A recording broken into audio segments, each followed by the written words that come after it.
पहला अध्याय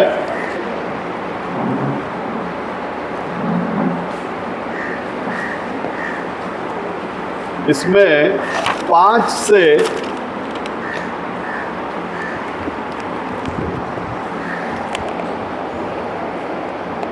9 तक पढ़ेंगे।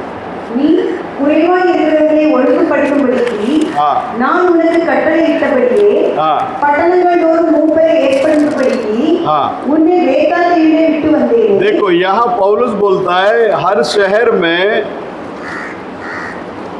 प्रायश्चितों को उपलब्धि करने के लिए मैं तुझे क्रेता टापू में छोड़ कर आया और ये प्रायश्चित बनने के लिए क्या गुणवत्ता चाहिए। குற்றம் சாட்டப்படாதவனும் ये दोष नहीं लगाया हुआ होना चाहिए। ஒரே மனைவி உடைய புருஷனும் कितना पत्नी होना चाहिए? जॉन आपको कितना पत्नी है? एक ही है ना? क्योंकि जब मैं समेसन, जसमन और जादव इन लोगों को एल्डर अनॉइंटिंग करने के बाद में और एक प्रपोजल आया था, उनको भी आप एल्डर बनाओ। मैं बोला उनको नहीं बना सकता क्योंकि उसको 2 बीवी है। कितना बीवी है? 2 बीवी है और उपदेश में जो व्यक्ति स्थिर नहीं है उसको हम कलीसिया के लिए कैसे एल्डर बना सकते हैं? बना सकते हैं क्या? बिल्कुल नहीं। हाँ துன்மார்க்கர் என்றும் हाँ அடங்காதவர்கள் என்றும் हाँ। பெயர் எடுக்காத விசுவாசமுள்ள பிள்ளைகளை उनका बच्चे लोग भी कैसा होना चाहिए? दुष्ट नहीं होना चाहिए, बातों को नहीं मानने वाला ऐसा बच्चे लोग नहीं होना चाहिए। उनका बच्चे लोग कैसा होना चाहिए? विश्वासी होना चाहिए। ये क्वालिफिकेशन किसके लिए? एल्डर के लिए। हाँ உடையவனுமாகிய हाँ ஒருவன் இருந்தால் हाँ। அவனை ஏற்படுத்தலாம்। हाँ, इस चीजें अगर एक व्यक्ति के अंदर है तो उसको हम क्या कर सकते हैं? कलीसिया के लिए एल्डर करके नियुक्त कर सकते हैं। हाँ ஏனெனில் हाँ கண்காணியானவன் हाँ தேவனுடைய உக்கிரகாரனுக்கு ஏற்ற விதமாய் हाँ। குற்றம் சாட்டப்படாதவனும் दोष नहीं लगाया हुआ व्यक्ति होना चाहिए, தன் इष्टப்படி செய்யாதவனும் अपना इच्छा के अनुसार करने वाला नहीं होना चाहिए। बोलो हालेलुया। अपना इच्छा नहीं, प्रभु का इच्छा को पूरा करने वाला होना चाहिए। हाँ, முற்கோபம் இல்லாதவனும் वो छोटा छोटा बात के लिए सब गुस्सा, ऐसा वाला भी नहीं चलेगा। एल्डर का काम बोलने से बहुत ही प्रेम से, नम्रता से एक व्यक्ति, एल्डर का काम उधर गेट में खड़ रहना, लोगों को प्रॉपर जगह में गीत गाने के टाइम अगर कोई बाइबल पढ़ता है तो बाइबल बंद करने का, उसको गीत गाने के लिए लगाने। प्रचार चलने के टाइम अगर कोई कुछ गड़बड़ कर रहा है उसको ठोकने का नहीं, ये सब नहीं। पहला वचन को और क्या करो? सुनो। हाँ, மதுபான பிரியமில்லாதவனும் दारू पीने वाला नहीं होना चाहिए। हाँ, अडियादवनु, मारपीट करने वाला नहीं होना चाहिए। इधर बहुत लोगों का जो शूरवीरता जो है बाहर नहीं चलता, घर में पत्नी के साथ में चलता। कुछ भी गलती होगा तो पत्नी को पकड़ के पीटने का, ये सब धंधा नहीं चलेगा। मारने वाला नहीं। हाँ, இழிவான ஆதாயத்தை இச்சியாதவரும் और गलत रीति से आने वाला आमदनी के ऊपर इच्छा नहीं करने वाला। हाँ, அந்நியரை உபசரிக்கிறவனும் अजनबी लोगों को क्या करने वाला? वो उपचार करने वाला। நல்லோர் மேல் பிரியமுள்ளவனும் अच्छे लोगों के ऊपर प्रिय से रहने वाला। தெளிந்த புத்தியுள்ளவனும் हमेशा सफाई, उसका बुद्धि कैसा होना चाहिए? साफ होना चाहिए। उसका मन में ये नहीं होना चाहिए ये भी अच्छा है, वो भी अच्छा है, ये भी चलेगा, वो भी चलेगा ना, एक ही चलेगा वो वचन। हेलो। और इस समय का संदेश को अच्छी रीति से समझकर चलने वाला। हाँ, நீதிமானும் धर्मी होना चाहिए, பரிசுத்தவானும் पवित्र होना चाहिए, இச்சை அடக்கம் உள்ளவனும் सारे इच्छाओं को काबू करने वाला। इच्छा अगर उस किसी व्यक्ति के अंदर इच्छा को काबू करने का क्षमता नहीं है, वो किधर भी भटक जाएगा, है ना। हाँ, इच्छा को काबू करने वाला। ஆரோக்கியமான உபதேசத்தினாலே புத்தி சொல்லவும் ஆரோக்கியமான உபதேசத்தினாலே புத்தி சொல்லவும், आरोग्य भरा उपदेश से लोगों को क्या करने वाला होना चाहिए? समझाने वाला होना चाहिए। हाँ, எதிர் பேசுகிறவர்களை கண்டனம் பண்ணவும் जो विरोध में बात करता है उनका विरोध करने में सामर्थ्य होना चाहिए। हाँ, நல்லவனுமாய் இருக்கும்படி हाँ, தான் போதிக்கப்பட்டதற்கு ஏற்ற हाँ, உண்மையான வசனத்தை நன்றாய் பற்றிக் கொள்ளுகிறவனுமாய் இருக்க जो வேண்டும். संदेश इधर मिल रहा है, जो वचन मिल रहा है, उसको स्थिरता से पकड़कर खड़े होने वाला होना चाहिए। ऐसा नहीं इधर आएगा तो प्रॉफिट का मैसेज बहुत बढ़िया है, बाहर जाने के बाद दूसरे के पास जाकर यही नाम बढ़िया है, ऐसा डबल रोल खेलने वाला क्या नहीं करना चाहिए? नहीं होना चाहिए। तो सारे चीज़ों में ये गुणवत्ता क्या होना चाहिए? एक एल्डर के अंदर होना ज़रूरी है। देख लेना, ये नबी ने एक संदेश दिया है, डीकन मार्गले नियमित कर, डीकन लोगों को नियुक्त करना। उसमें एक जवान लड़का, बहुत ही उसका कैरेक्टर बहुत अच्छा है, शादीशुदा है, उसका जब नाम सजेशन में आया इसको एल्डर बनाओ करके, जब नबी ने उसके कैरेक्टर और उसका फैमिली बैकग्राउंड को जब देखा, ये जो विश्वास करता है वो विश्वास के अंदर उसका पत्नी है ही नहीं और पत्नी उसको मानती नहीं है। इसके वजह से नबी ने उसको क्या कर देता? रिजेक्ट कर देता। क्योंकि दोनों जन एक मन रहेंगे, एक ही सच्चाई को मानेंगे, तब चल के एक कलीसिया के अंदर वो लोग क्या बन सकते हैं? खंबा बन सकते हैं। तो अभी हमारे बीच में भाई जॉन है, उनको हम आगे बुलाएंगे, और भाई जसमन और सबेश्वर दोनों भी जन आगे आइएगा। आज से भाई जॉन को इस कलीसिया का एल्डर के रूप में हम लोग उसको नियुक्त करेंगे, ताकि कलीसिया का बोझ जब मूसा ने अकेला उठाकर चल रहा था, उस समय में उसका मामा ने बोला आप अकेला उठाना अच्छा नहीं है, बाकी 70 जन को ले लो, उनको अनाइंटिंग करके छोड़ो, ताकि ये बोझ क्या हो जाएगा? हल्का हो जाएगा। तो आइए, कहीं वहीं गए। स्तुति है प्रभु जी, धन्यवाद है लॉर्ड।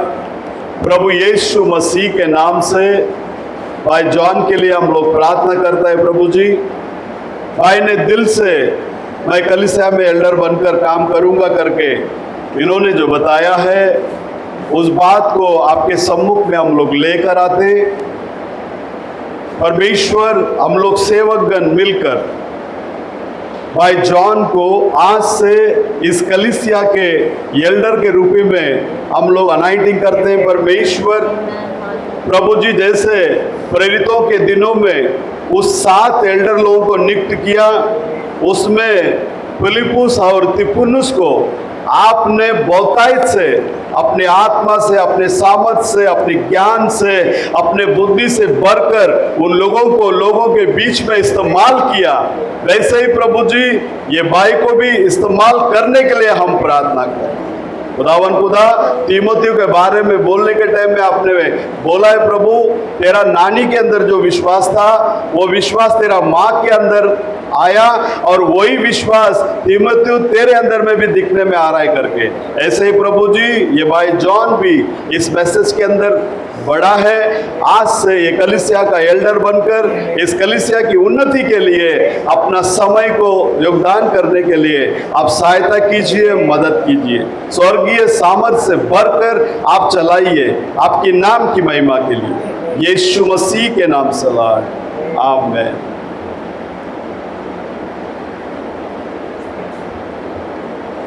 एक जोरदार ताली भाई जॉन के लिए।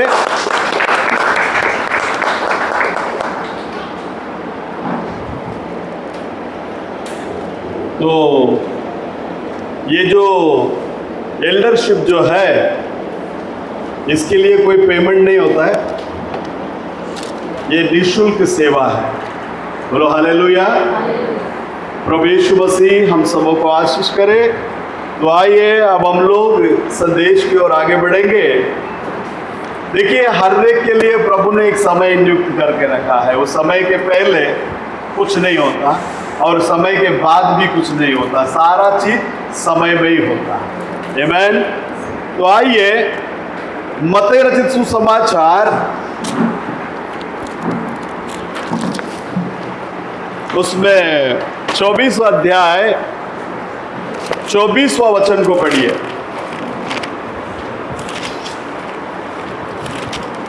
ஏனெனில் கள்ள கிறிஸ்துக்களும் கள்ள தீர்க்கதரிசிகளும் எழும்பி கூடுமானால் தெரிந்து கொள்ளப்பட்டவர்களை வஞ்சிக்கத்தக்கதும் பெரிய அடையாளங்களையும் அற்புதங்களையும் செய்வார்கள்.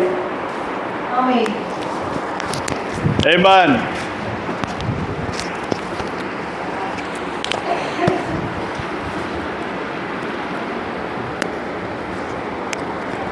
हिंदी। क्योंकि झूठे मसीह और झूठे भविष्यद्वक्ता उठ खड़े होंगे, झूठे मसीह झूठे भविष्यद्वक्ता उठ खड़े होंगे और बड़े चिन्ह और अद्भुत काम दिखाएंगे, बड़े चिन्ह और अद्भुत काम दिखाई दे कि यदि हो सके तो चुने हुओं को भी भरमा दे। यदि हो सके तो चुने हुओं को भी क्या कर दे, भरमा दे।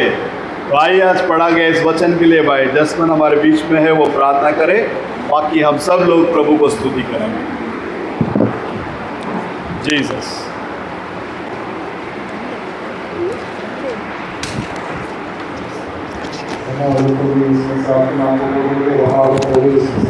जो कुछ अभी पढ़ा गया प्रभु यीशु मसीह, आपका वचन है प्रभु यीशु मसीह, इसे खुलासा करके हम सबको दीजिए प्रभु यीशु मसीह, और इसके अनुसार हम चलने के लिए आप ज्ञान और बुद्धि दीजिए प्रभु यीशु मसीह।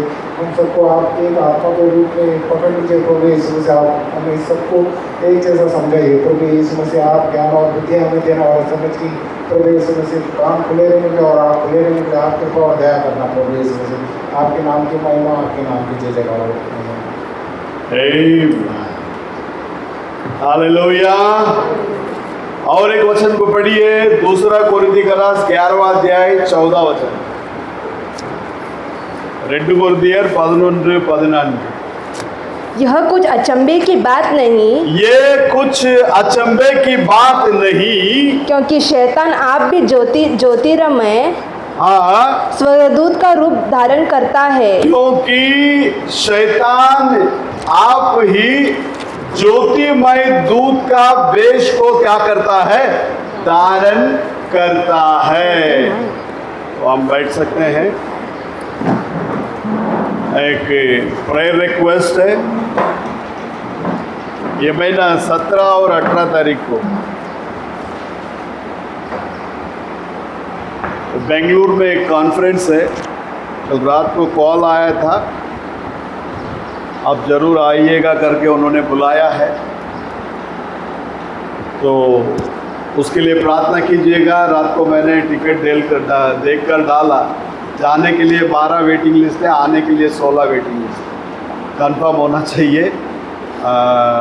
तो आप देखिए, शास्त्र ले कहता है, इस वचन के आधार पर नबी ने एक संदेश दिया है, शैतान का मोहर, जानवर का मोहर और परमेश्वर का मोहर। कितना मोहर है? जानवर का मोहर और परमेश्वर का मोहर। ये दोनों में एक पक्का लगेगा। एक तो परमेश्वर का मोहर लगना जरूरी है। अगर परमेश्वर का मोहर नहीं लगता है तो ऑटोमेटिकली शैतान अपना मोहर को क्या कर देता, लगाकर चला जाता है। यहां ये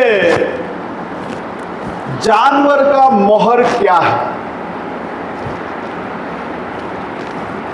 पवित्र आत्मा जो है, शास्त्र लेख हमें सिखाता है। एफेसियन का किताब 4 अध्याय 30वां वचन हमको इस रीति से बताता है, परमेश्वर के पवित्र आत्मा को शोकित मत करो, परमेश्वर की पवित्र आत्मा का शोकित मत करो, जिससे तुम पर छुटकारे के दिन के लिए छाप दी गई है। जिस पर तुमको कब तक के लिए छाप दिया है? छुटकारा। हाँ, हेलो, सब लोग इधर ही है तमिलवासी में। அன்றியும் हाँ நீங்கள் மீட்கப்படும் நாளுக்கென்று முத்திரையாக பெற்ற हाँ தேவனுடைய பரிசுத்த ஆவியை துக்கப்படுத்தாதீர்கள். तुम लोगों को छुटकारे के दिन के लिए जो दिया गया उस परमेश्वर का जो मोहर है वो क्या है? पवित्र आत्मा है। और उस पवित्र आत्मा को तुम क्या मत करो? शोकित मत करो। आमीन।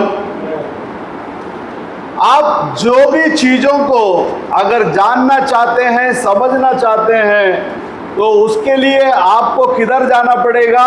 उत्पत्ति का किताब के अंदर जाना पड़ेगा। उत्पत्ति का मतलब प्रारंभ, शुरुआत, आरंभ। उत्पत्ति के किताब के अंदर ये दोनों स्पिरिट को आप क्या कर सकते हैं? देख सकते हैं। देख लेना, परमेश्वर का पवित्र शास्त्र के अंदर उत्पत्ति का किताब पहला अध्याय 11 और 12 को पढ़िए। அப்பொழுது हाँ। தேவன் பூமியானது புல்லையும் हाँ விதையையும் हाँ பிறப்பிக்கும் பூண்டுகளையும் हाँ பூமியின் மேல் தங்கள் தங்கள் விதையுடைய கனிகளையும் हाँ தங்கள் தங்கள் ஜாதியின்படியே கொடுக்கும் கனி விருட்சங்களையும் हाँ முளைப்பிக்க கடவுது என்றார். हाँ அது அப்படியே ஆயிற்று. हाँ பூமியானது புல்லையும் हाँ தங்கள் தங்கள் ஜாதியின்படி விதையையும் हाँ பிறப்பிக்கும் हाँ பூண்டுகளையும் हाँ தங்கள் தங்கள் ஜாதியின்படி தங்களில் தங்கள் விதையை உடைய கனிகளை கொடுக்கும் हाँ விருட்சங்களையும் முளைப்பித்தது. हाँ தேவன் அது நல்லது என்று கண்டார். आमीन। हाँ फिर परमेश्वर ने कहा, फिर परमेश्वर ने कहा, पृथ्वी से हरी घास पृथ्वी से हरी घास तथा बीज वाले छोटे छोटे पेड़ और तथा बीज वाले छोटे छोटे पेड़ और फलदायी वृक्ष भी, और फलदायक वृक्ष भी, जिनके बीज जिनके बीच उन्हीं में एक एक की जाति के अनुसार है, एक एक जाति के अनुसार पृथ्वी पर उगे और वैसा ही हो गया। और वैसे ही क्या कर दिया गया? हो गया। उत्पत्ति के अंदर परमेश्वर का पाक कलाम कहता है हर एक बीज जो है अपना अपना फल को देख, हर एक झाड़ जो है उसके फल से वो क्या किया जाएगा? पहचाना जाएगा। अब जानवर का मोहर और परमेश्वर का मोहर, ये दोनों चीज को यदि देखना है तो हमको किधर आना पड़ेगा? उत्पत्ति के अंदर आना पड़ेगा। उत्पत्ति के अंदर जब कहने के समय पर कहता है जैसे मुर्गी अंडा के ऊपर बैठकर कितना दिन बैठता है? 21 दिन बैठता, बराबर है। 21 दिन बैठने के बाद उसके अंदर से क्या निकलता? वो अंडे के अंदर से जीवन बाहर आता है।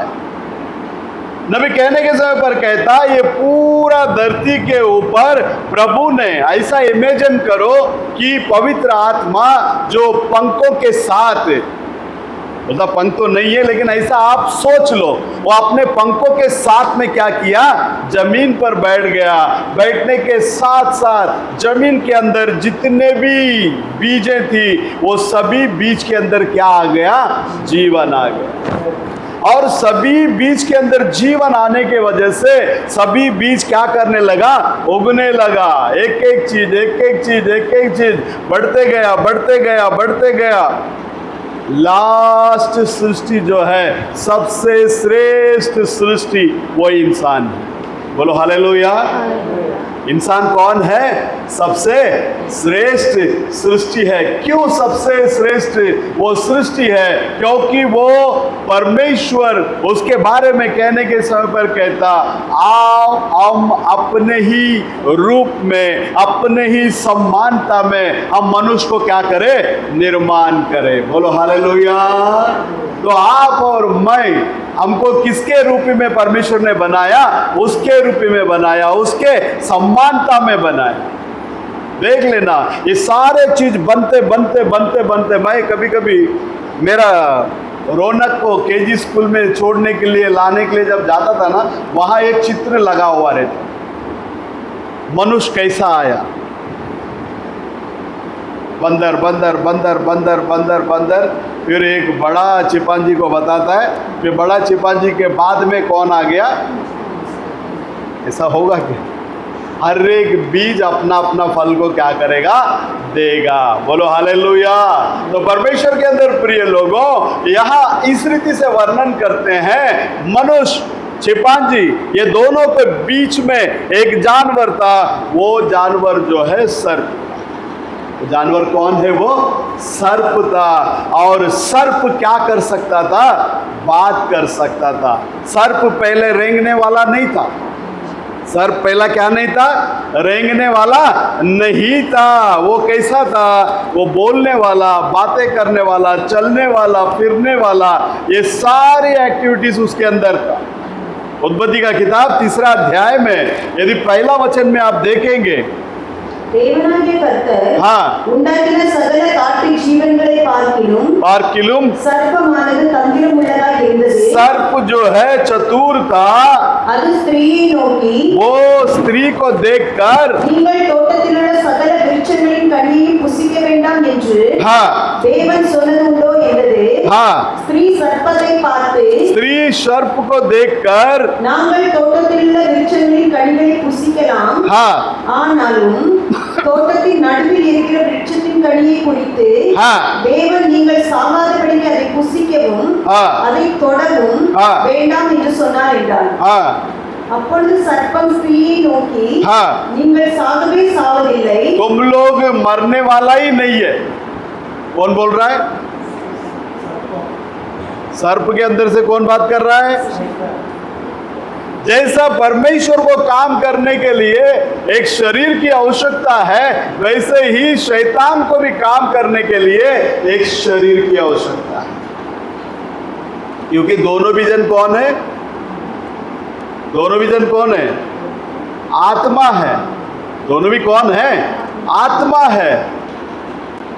नहीं आ रहा समझ में? दोनों भी कौन है? आत्मा है. आत्मा डायरेक्टली क्या नहीं कर सकता काम? उसको काम करने के लिए एक शरीर की क्या है? आवश्यकता है. इसके लिए जुना करार के अंदर सभी भविष्यद्वक्ताओं के जरिए परमेश्वर का आत्मा तोड़ा तोड़ा करके बाती बाती में क्या हो रहा था? वहां प्रकट हो रहा था. எபிரேயர் 1:1 பூர்வத்திலே பங்கு பங்காகவும் வகை வகையாகவும். வாசிமா हिंदी हिब्रू 1 अध्याय 1 वचन.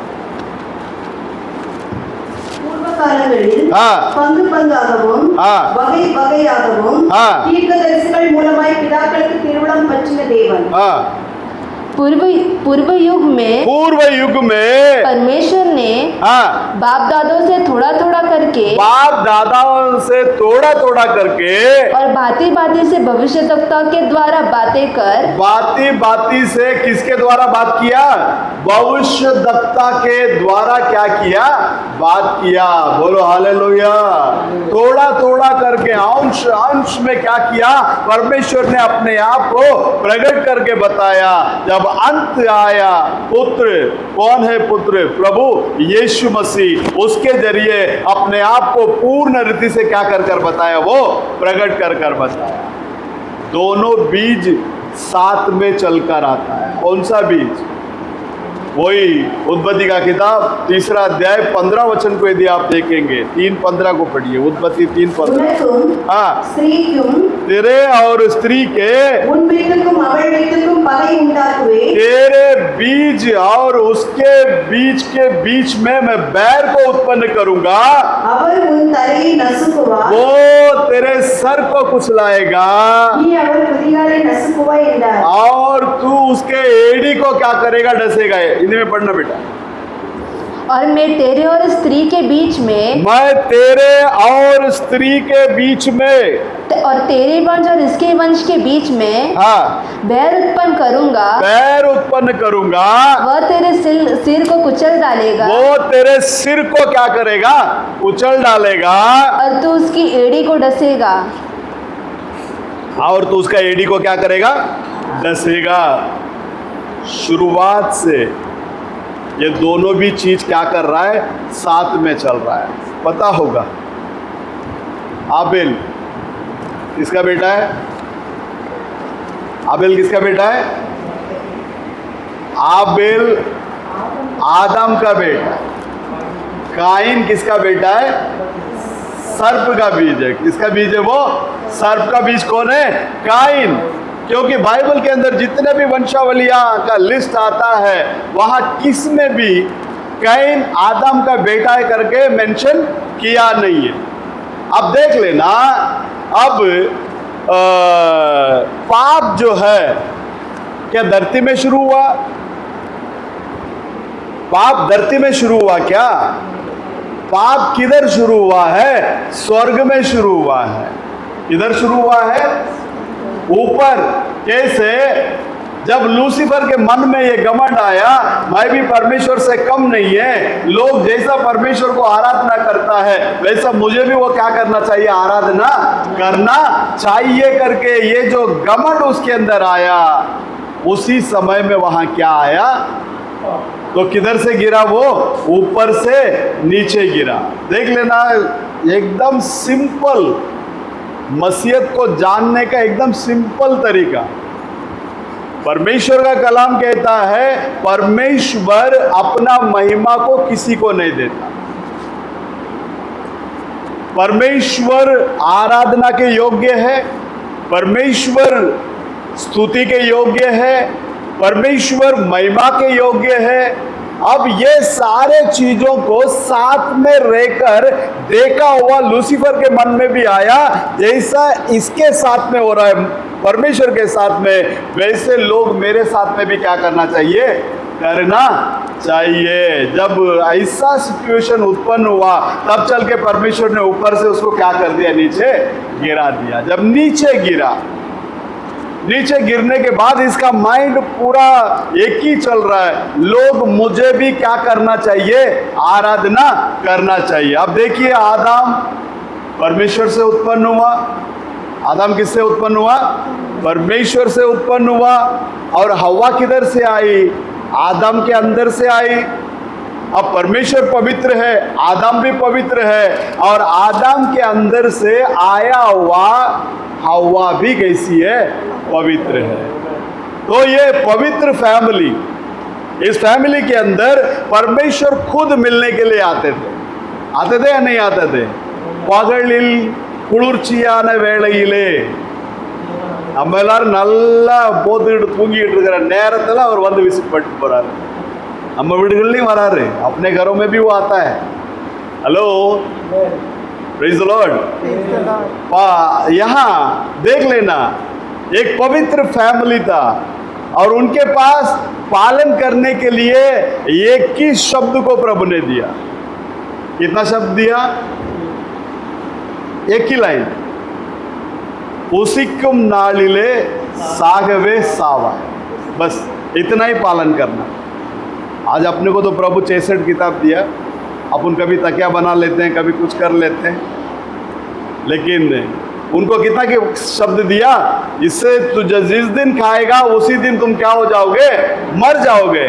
अब ये शब्द एक तरफ, और ये नीचे गिरा हुआ लूसीफर, इसका मन में एक ही चीज है, लोग मुझे भी क्या करना चाहिए? आराधना करना चाहिए। अब देख लेना, ये समय को देख रहा है। देखो, आप और मैं आखिरी समय में जीवन व्यतीत कर रहा है। हमारे और प्रभु यीशु मसीह के बीच में थोड़ा भी फासला दिखा, ये आके अंदर घुस जाएगा। हेलो, कभी भी हमारा माइंड में ये नहीं होना चाहिए मैं जो चाहता हूँ, मैं जो सोचता हूँ, मैं जो समझता हूँ वही होना चाहिए। नहीं, प्रभु ने प्रार्थना करने के टाइम में सिखाया, பரமண்டலத்திலே உம்முடைய சித்தம் எப்படி நிறைவேறுதோ அதே போல பூமியிலேயும்। அப்போ इसका मतलब स्वर्ग में जैसी तेरी इच्छा पूरी होती है वैसे पृथ्वी पर भी पूरी हो। तो हमारी विनती कैसे होना चाहिए प्रभु को? हम प्रभु को आज्ञा देने वाले लोग नहीं होना चाहिए, प्रभु से मांगने वाले लोग। उसकी रहम, उसकी दया, उसकी अनुग्रह।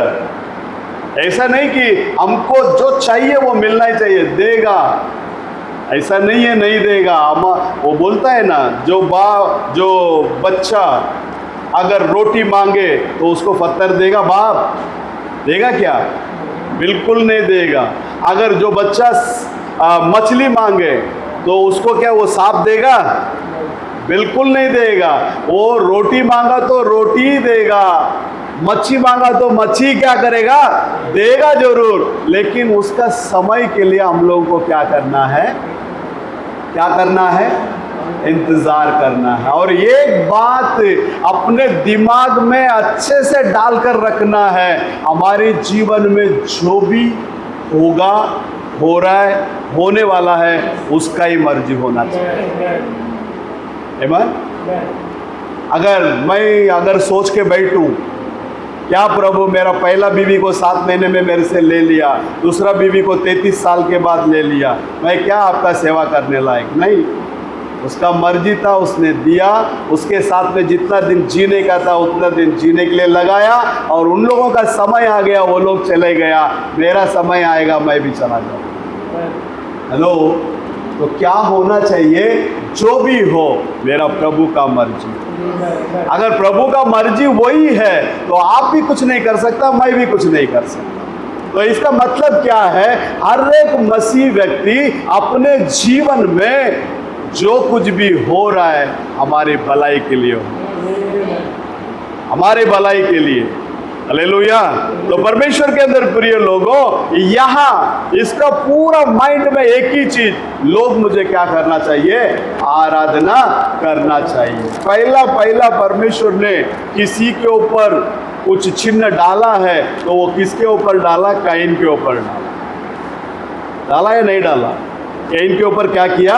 चिन्ह डाला। परमेश्वर के अंदर प्रिय लोगों, शुरुआत में एदेन वाटिका के अंदर जो पाप हुआ है वो लहू संबंधित पाप था। इसके लिए लहू गिराए बिना पाप का क्षमा नहीं है।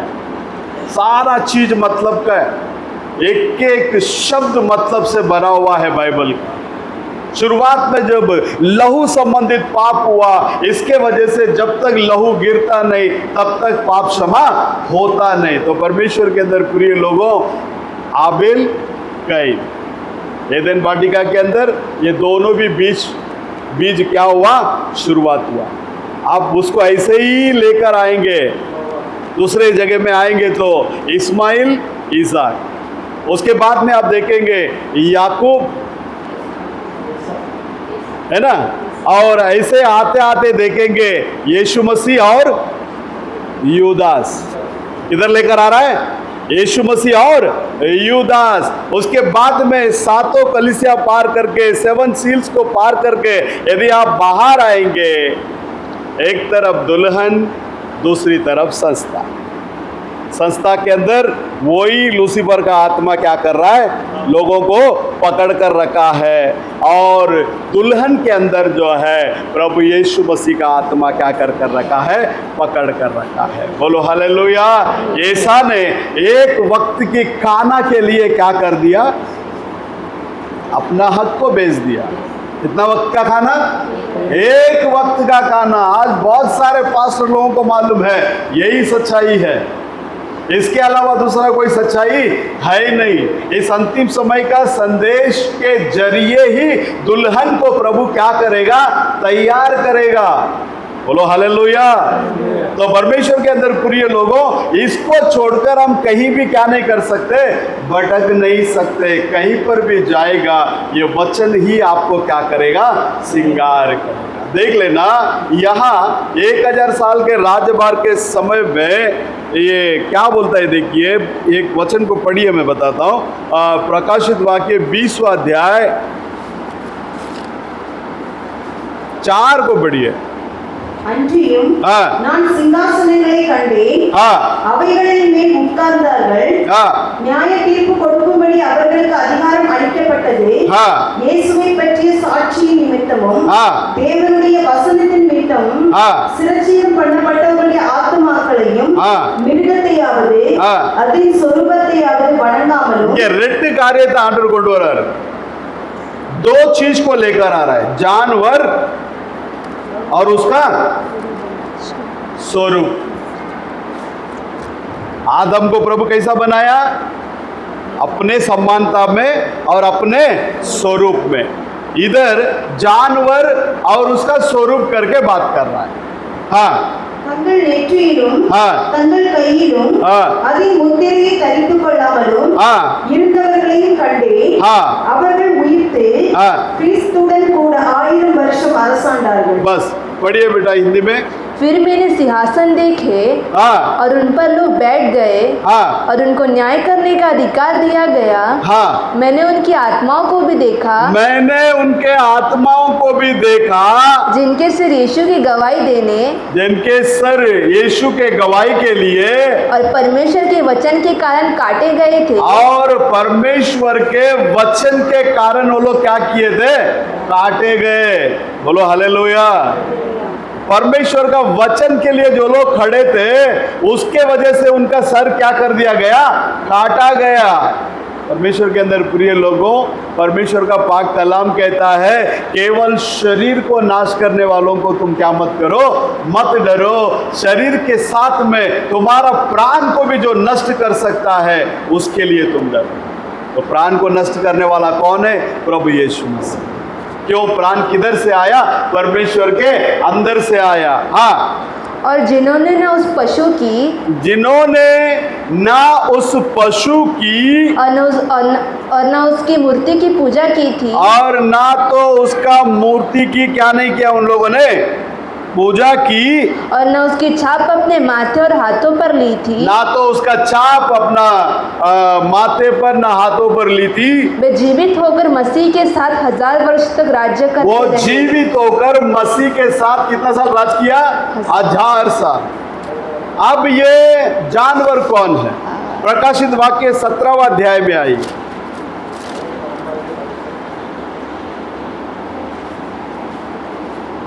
8 को बढ़िए।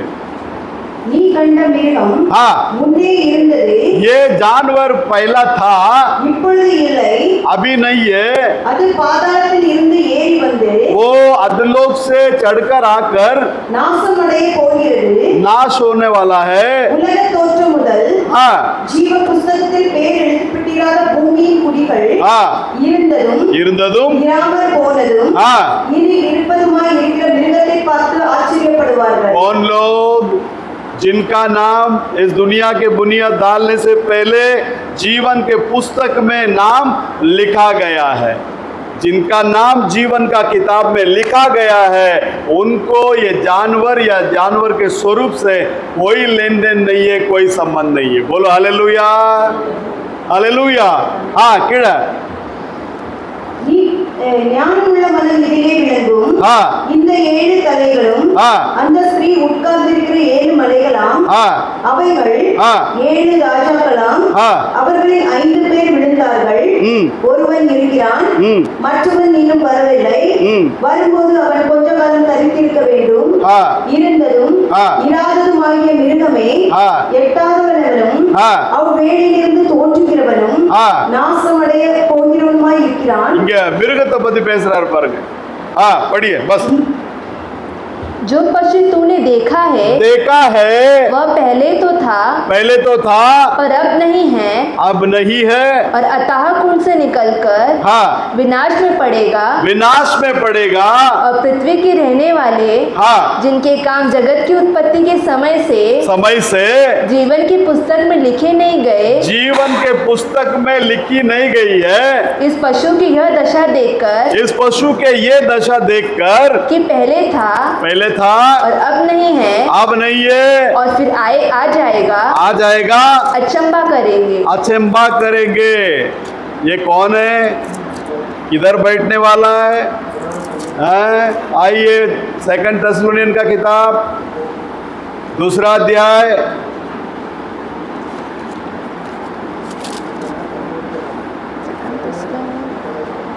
2 अध्याय में 7वां वचन 8वां वचन 9वां वचन को पढ़िए। அக்கிரமத்தின் ரகசியம் हाँ இப்பொழுது கிரியை செய்கிறது. बहुत सारे लोग सोचकर बैठा है क्राइस्ट विरोधी जो है कम्युनिस्ट करके, लेकिन क्राइस्ट विरोधी कम्युनिस्ट नहीं है। कम्युनिस्ट को देख के डरने का जरूरत नहीं है। जैसे इजराइल के लोगों को ठीक करने के लिए परमेश्वर नेबूकदनेस्सर को क्या किया? अपने हाथ में लिया। सेम टाइप में परमेश्वर के हाथ का एक हथियार है कम्युनिस्ट, लेकिन ओरिजिनल विरोधी कौन है ये दूसरा अध्याय में लिख कर रखा है। हाँ, ஆனாலும் தடை செய்கிறவன் நடுவிலிருந்து நீக்கப்படும் முன்னே அது வெளிப்படாது, நீக்கப்படும் போது அந்த அக்கிரமக்காரன் வெளிப்படுவான், ये कुकर्मी प्रकट होगा, அவனை கர்த்தர் தம்முடைய வாயின் சுவாசத்தினாலே அடித்து, परमेश्वर उसके अपने मुंह के श्वास से क्या करेगा, नाश कर देगा, தம்முடைய வருகையின் பிரசன்னத்தினாலே நாசம் பண்ணுவார்। அந்த அக்கிரமனுடைய வருகை சாத்தானுடைய செயலின்படி சகல வல்லமையோடும் அடையாளங்களோடும் பொய்யான அற்புதங்களோடும் கெட்டு போகிறவர்களுக்கு உள்ளே அநீதியினால் உண்டாகும் சகலவித பஞ்சகத்தோடும் இருக்கும்। ரட்சிக்கப்படத்தக்கதாய் சத்தியத்தின் மேலுள்ள அன்பை அவர்கள் அங்கீகரியாமல் போனபடியினால் அப்படி நடக்கும்। आमीन। देख लेना, सच्चाई को स्वीकार नहीं करने के वजह से क्या होगा, ऐसे होगा। हिंदी में पढ़ना बेटा। क्योंकि अधर्म का भेद अब भी कार्य करता जाता है पर अभी एक रोकने वाला है, और जब तक वह दूर ना हो जाए वह रोकी रहेगा, तब तक वह अधर्मी प्रकट होगा, जिसे प्रभु यीशु ने अपने मुंह की फूंक से मार डालेगा और अपने आगमन के तेज से भस्म करेगा। उस अधर्मी का आना शैतान के कार्य के अनुसार, उस अधर्मी का आना किसका कार्य के अनुसार होगा, शैतान के कार्य के अनुसार होगा। 10 आज्ञा दिया प्रभु ने, बोला धरती के नीचे, आकाश में, जल के अंदर दिखने वाले किसी भी रूप का तुम क्या नहीं करना, स्वरूप नहीं बनाना, उसको नमन नहीं करना। क्या किया इसने, ये जब आया 7 पहाड़ में बैठा हुआ कौन है, 17वां अध्याय किसके बारे में बात करता है, हम सभी को मालूम है, रोमन कैथोलिक कलीसिया के बारे में बात करता है। ये सारे जो परमेश्वर के खिलाफ की बातें जो है ये सब उसके अंदर क्या हो गया, आ गया। दोनों भी स्पिरिट उत्पत्ति से ही साथ में क्या करते आ रहा है, काम करते आ रहा है। आपको पता है यूहन्ना बोला, जो बपतिस्मा लेने के लिए आने वाले थे लोग, उनको देखकर क्या बोला, ये सांप के बच्चों, आने वाले क्रोध से बचने के लिए तुमको रास्ता कौन बताया, बोला सुना ना, विरियन पांबु कुट्टिगले वगै काटिनवर यार।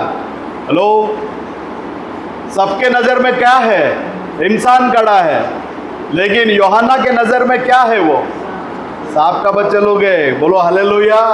मतलब मिलावट आ गया, मानव जाति के अंदर क्या आ गया, मिलावट आ गया। देखो हर एक बीज अपना अपना फल को क्या करेगा, देगा।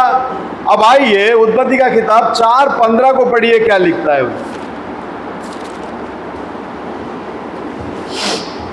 அப்பொழுது கர்த்தர் அவனை நோக்கி காயினை கொள்ளுகிற எவன் மேலும் 7 படி சுமரும் என்று சொல்லி, காயினை கண்டுபிடிக்கிறவன் எவனும் அவனை கொன்று போடாதபடிக்கு கர்த்தர் அவன் மேல் ஒரு அடையாளத்தை போட்டார்। கர்த்தர் அவன் மேல் ஒரு அடையாளத்தை என்ன செஞ்சாரா, போட்டார்।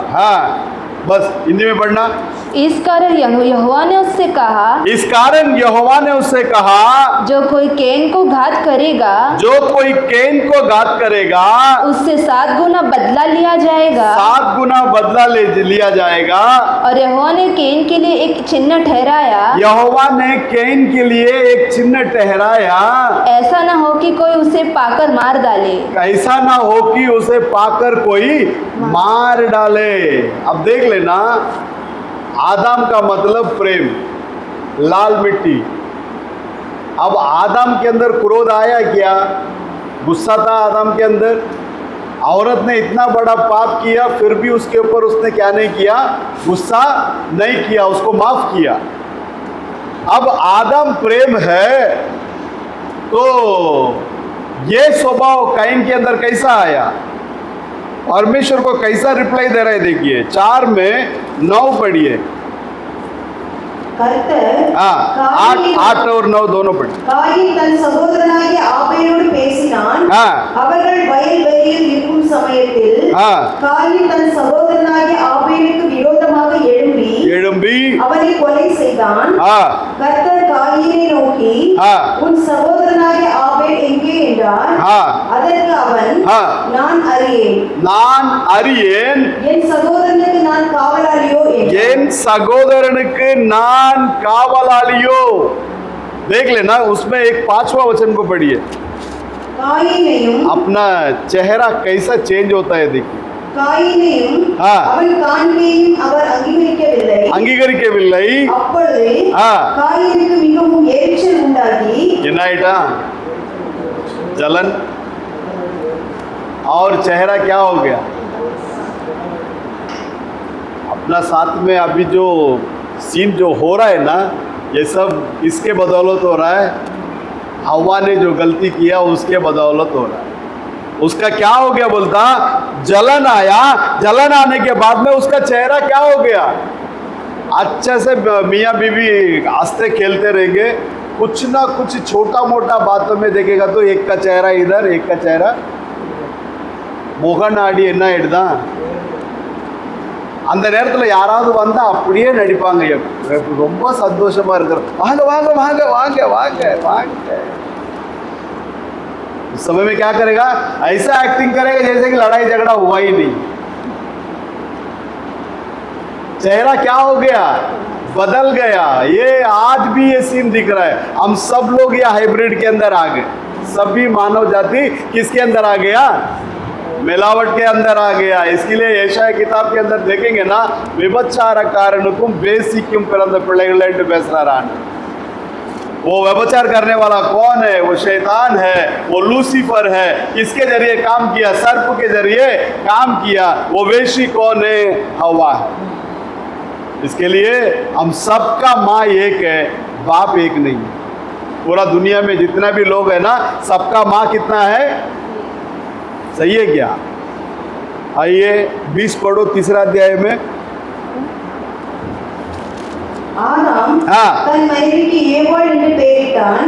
आदम अपने पत्नी को हवा करके नाम रखा, ஏனெனில் क्योंकि அவள் ஜீவனுள்ளோருக்கெல்லாம் தாயானவள். वो जितने भी जीवित लोग हैं वो सबका माँ है। हिंदी में पढ़ना बेटा उसको।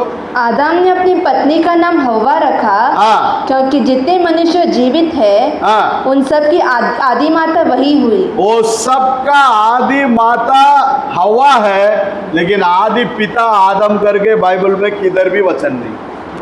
बोलो हालेलुया। आदि पिता करके, सबका आदि पिता आदम है करके बाइबल के अंदर क्या नहीं है? किधर भी वचन है ही नहीं है। बोलो हालेलुया। अब बोलता है इसको गुस्सा किधर से आया? ये झूठ बोल रहा है। 3:12 पढ़ो, 1 यूहन्ना 3:12।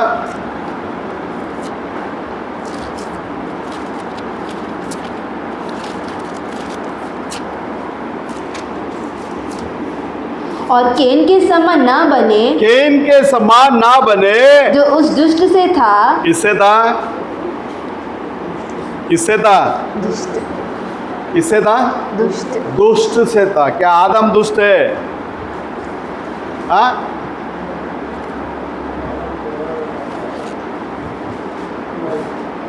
आदम क्या नहीं था? दुष्ट नहीं था। फिर ये दुष्ट कौन है? और वो परमेश्वर के पास ही झूठ बोल रहा है। मैं क्या मेरा भाई का रखवाली करने वाला है क्या? झूठा कौन है? आइए यूहन्ना का किताब 8:44 को पढ़िए।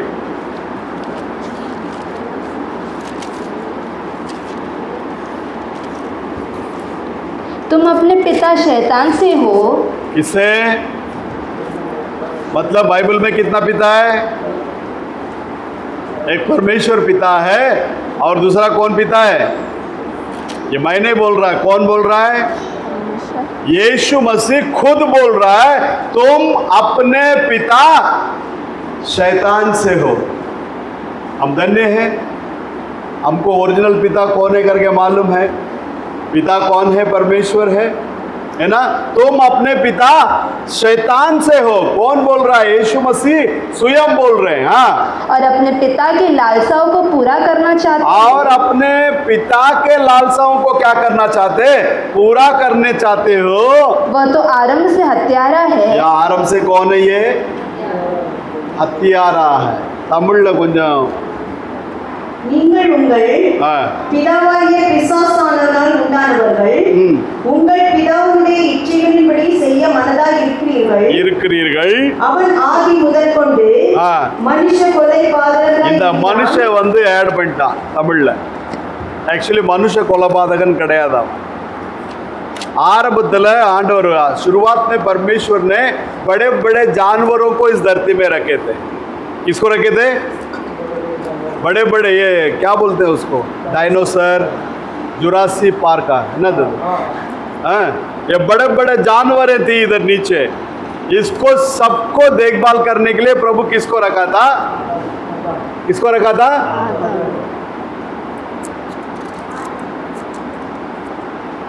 लूसीफर को रखा था। अब देख लेना, हिंदी में अपना इंग्लिश में आप देखेंगे तो ही वाज ए मर्डरर, मनुष्य कोलैपादकन ಇಲ್ಲ, कोलाकार हत्यारा है वो। यदा किसका हत्या किया? वो जानवरों का हत्या किया। देख लेना, आप यिर्मयाह में एक शब्द को देखेंगे ना, எல்லாம் வெறுமையா இருந்தது, सब चीज खाली हो गया। सारा चीज क्या हो गया? खाली हो गया। कैसा खाली हो गया? परमेश्वर को सब भर के रखा था, फिर खाली कैसा हो गया? इसने एक दूसरे को लड़ा लड़ा के क्या कर दिया? सारा चीज को खत्म कर दिया। तो परमेश्वर के अंदर प्रिय लोगों, ये हत्यारा है। तो फिर पहला ये देखिए, यिर्मयाह में दिखाता है। देखिए यिर्मयाह 4 अध्याय 23, 24, 25 பூமியை பார்த்தேன், ஆ. அது ஒழுங்கின்மேல் வெறுமையுமாய் இருந்தது. ஆ. வானங்களை பார்த்தேன், ஆ. அவைகளுக்கு ஒளி இருந்தது. பர்வதங்களையும் பார்த்தேன், ஆ. அவைகள் அதிர்ந்தன, ஆ. எல்லா குன்றுகளும் அசைந்தன. सारा பின்னும் நான் பார்க்கும்போது ஆ. மனுஷன் இல்லை, ஆ. ஆகாசத்து பறவைகள் எல்லாம் பறந்து போயின. हाँ பின்னும் நான் ஆ. பார்க்கும்போது ம். கர்த்தராலும் ம். அவருடைய உக்கிர கோபத்தாலும் ஆ. பயிர் நிலம் ஆ. வனாந்திரமாயிற்று, ஆ. அதில் பட்டணங்கள் எல்லாம் இடிந்து போயின. बोलो, मैंने पृथ्वी पर देखा, मैंने पृथ्वी पर देखा। वह सूनी और सुनसान पड़ी थी, हाँ और आकाश को हाँ और उसमें कोई ज्योति नहीं थी। हाँ मैंने पहाड़ों को देखा, मैंने पहाड़ों को देखा। वे हिल रहे थे, हाँ और सब पहाड़ियों को हाँ कि वे डोल रही थी। हाँ फिर मैंने क्या देखा हाँ। कि कोई मनुष्य भी न था, कोई मनुष्य न था, और सब पक्षी भी उड़ गए थे। हाँ। अब देख लेना, उत्पत्ति में आप देखेंगे तो सारा चीज को बनाने के बाद अच्छा है, अच्छा है, अच्छा है, நல்லது நல்லது நல்லது நல்லதாக தான் என்ன எப்படி இருந்துச்சா? அது இருந்துச்சா? ஆனா இங்க என்ன சொல்றாரு? எல்லாமே वरमेआइट सब खाली हो गया। क्या हुआ? जिसको देखभाल करने के लिए प्रभु ने रखा, वो एक दूसरे से लड़ा लड़ा के सबको क्या कर दिया? खत्म कर दिया। बोलो हालेलुया। इसके लिए वो आदि से कौन है? हत्यारा है। इसको जलन आया ना, कैन को जलन आया नहीं आया? आबेल का गिफ्ट को प्रभु ने क्या किया? स्वीकार किया। और इसका गिफ्ट को स्वीकार नहीं किया तो क्या आया? पोरामय।